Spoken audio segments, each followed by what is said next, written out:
பல சினிமா படம் வந்துச்சு பார்க்குறீங்க. சில பேர் பார்க்குறதே இல்ல. டிவில தான் பார்க்குறோம். அவங்களுக்கு தேவை நம்பர் 1, நம்பர் 2, நம்பர் 3ன்னு எடுக்குறாங்க. ஒரே கதையே கிடையாது. தமிழ்நாட்டில கதை வசனம் எழுதுறதுக்கு ஆளே கிடையாது.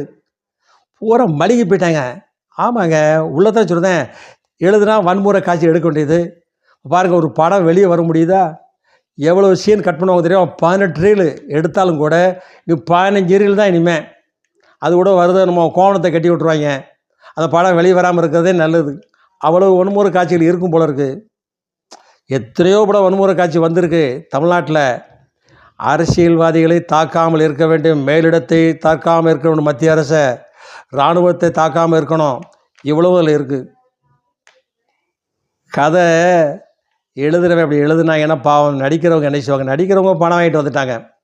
எப்படி நாசமாக போங்கடா நான் வந்துடுறேன்னு. இவங்களுக்கு என்ன? நடிச்சுட்டு பணம் வாங்கிட்டு வந்தாச்சு. 200 கோடி 250 கோடி வாங்கிட்டு வந்துடுவாங்க. பட தயாரிப்பாளர் முக்கில் நிற்கணும் தெருவில். அடுத்தபடியாக